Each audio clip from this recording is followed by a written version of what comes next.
Indigenous sports are recreational activities that originate from a particular cultural group or community.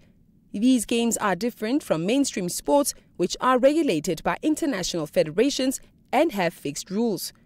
Namibia Indigenous Sport is a body that is spearheading the formalization of these kinds of activities. They have set up a festival for the sport-loving public taking place at the Palm Tree Park in Windhoek on Sunday, the 3rd of September. Speaking highly about this weekend's event was the founder and coordinator, John Murray. So for this festival, we're going to do 3 games.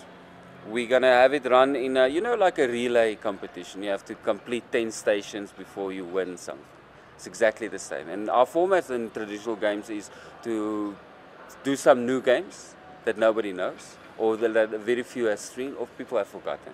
And then some games that people actually do know.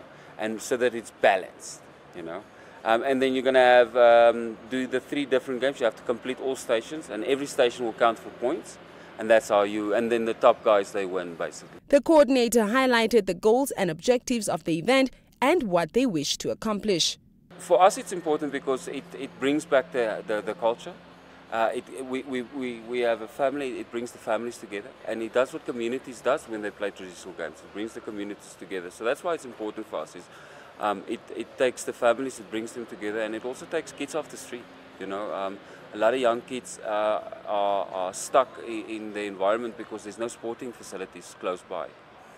Games like these that they can play anyway allows them to now start being competitive and start being serious. He also stated that the event allows everyone to take part, explaining that they have faced a few difficulties along the way. One of the challenges that we're facing is now every game that we've got. Let's take one game like Amagus or Okafuta. There's a culture of Okafuta which they play in the culture in the villages, which is the fun environment. But now we have to also look at how do we develop the sport into a proper sports code where we meet the international rankings. Every country's traditional games are different, and every culture is different. So you have to now have a balance between protecting the heritage and then building also the modern sport with the neuroscience and the development of the sport. Meanwhile, the registration for the competition is ongoing, and those entering teams are required to pay 600 Namibia dollars, while individual entries are going for 100 Namibia dollars.